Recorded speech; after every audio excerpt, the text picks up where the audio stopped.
सिंधुदुर्ग जिल्ह्यात छत्रपती शिवाजी महाराज महाराजस्व समाधान शिबिर अभियान टप्पा क्रमांक 1 ची अंमलबजावणी करण्याच्या अनुषंगानं जिल्ह्यात 7 मार्च रोजी एक दिवसीय शिबिरांचं मंडळ स्तरावर तसंच नगर परिषद नगरपंचायत स्तरावर आयोजन करण्यात आलं असल्याची माहिती जिल्हाधिकारी तृप्ती धोडमिसे यांनी दिली आहे। जिल्हाधिकारी कार्यालयात छत्रपती शिवाजी महाराज महाराजस्व समाधान शिबिर अभियानाच्या अनुषंगानं प्रसार माध्यम प्रतिनिधींची वार्तालाप परिषदेचे आयोजन करण्यात आलं होतं। यावेळी त्या बोलत होत्या।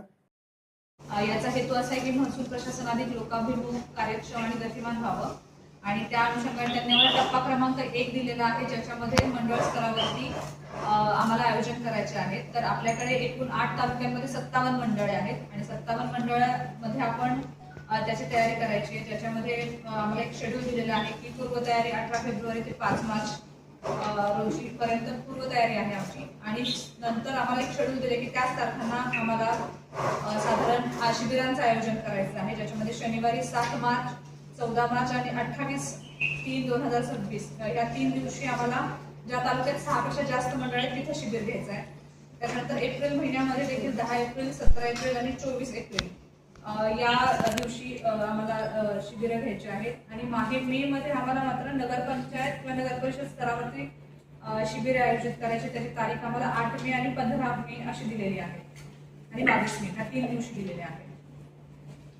त्यामध्ये महसूल विभाग त्याचप्रमाणे इतर नगर विकास विभाग यांना देखील सहभागी करून घेण्याचे आम्हाला निर्देश आहेत आणि आम्ही देखील यासाठी जिल्हा प्रशासनाने जिल्ह्यातील उपजिल्हाधिकारी दर्जाचा अधिकारी आम्ही प्रत्येक डेप्युटी कलेक्टरला एक तालुका नोडल म्हणून दिलेला आहे आणि हे शिबिर यशस्वी व्हावं म्हणून।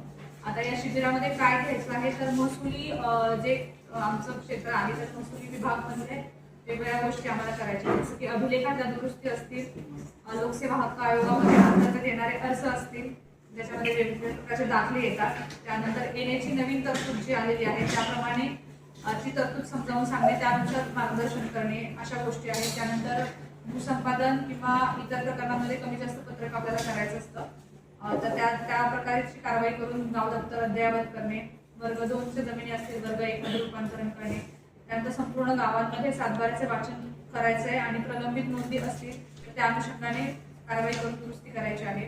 त्याचप्रमाणे सामाजिक अर्थसहाय्याच्या काही योजना असतात, त्याच्यामध्ये जर काही लाभार्थी अजून राहिले असतील तर त्या लाभार्थ्यांचे सर्वेक्षण करून त्यांचे अर्ज भरून ठेवून त्यानुसार त्यांची मंजुरीची कारवाई पूर्ण करून त्यांना आदेशाचं वितरण करणे अशा काही गोष्टी आहेत। तसेच कमी क्षेत्राच्या जमिनीचे काही खरेदी विक्री व्यवहार झाले असतील, हस्तांतरणाबाबत काही गावनिहाय यादी तयार करून अनोंदणीकृत काही व्यवहार झाले असेल तर तशी माहिती जमा करून नोंदणी विभागासाठी काम करणे। त्यानंतर पानंद रस्त्याचा जो GR आलेला आहे 14 डिसेंबर 2025 चा नवीन GR आहे, त्या अनुषंगाने उपविभागीय स्तरावरती काही एक कमिटी आहे, त्या अनुषंगाने कामं जमा करून उपविभागीय स्तर समितीने ती कामांची प्रशासकीय मान्यता देण्याने पुढची कारवाई करणे अशा गोष्टी करायच्या आहेत। त्याचप्रमाणे सर्वांसाठी घरे हा जो पंतप्रधान आवास योजनेचा मोटो आहे त्या अनुषंगाने जर पट्टे वाटप असेल किंवा जागा वाटप असेल तर अशा गोष्टी करणे। साधारणतः या अभियानाचा उद्देश असा आहे की महसूल विभागाअंतर्गत त्या सेवा दिल्या जातात किंवा ज्या गोष्टी करणं अपेक्षित आहे त्या इंटेन्सिव्हली या काळामध्ये केल्या जाव्यात आणि 18 फेब्रुवारी म्हणजे छत्रपती शिवाजी महाराज जयंती जी असते 19 फेब्रुवारी त्याच्या पूर्वसंध्येला हा GR आला होता। जास्तीत जास्त लोकांपर्यंत शासनाने स्वतःहून जाऊन काम करावं अशा पद्धतीचा एक हेतू याच्यामध्ये दिसतो।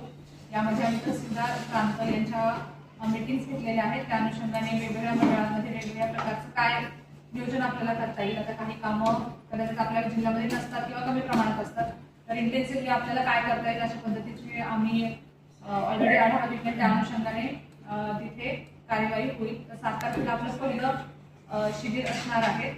7 तारखेचं जे शिबिर असणार आहे ते साधारण सर्व तालुक्यांमध्ये आम्ही एक ठिकाणी घेतलेलं आहे, जसं की सावंतवाडीला बांद्याला, वेंगुर्ल्याला वेतोरे, दोडामार्गला भेटशील आहे, कुडाळला वालावल येथे, मालवणला आंबेरीमध्ये आहे, आंबेरी सत्तीमध्ये चौकी येथे आहे, कणकवलीमध्ये वाघदेला घेत आहोत, वैभववाडीला देखील आम्ही वैभववाडीलाच घेत आहोत, त्यानंतर देवगडला शिरगाव येथे घेत आहोत। तर हे 7 तारखेचं आमचं अपकमिंग आत्ताचं येणारं नियोजन आहे, तो शनिवारी 7 तारखेला आम्ही करत आहोत। त्यामध्ये माननीय पालकमंत्री महोदयांना देखील आम्ही इन्व्हाइट करणार आहोत आणि विविध लोकप्रतिनिधी उपलब्ध असतील आज अधिवेशनाच्या अनुषंगाने तर त्यांना देखील आम्ही याच्यामध्ये सहभागी करून घेणार आहोत।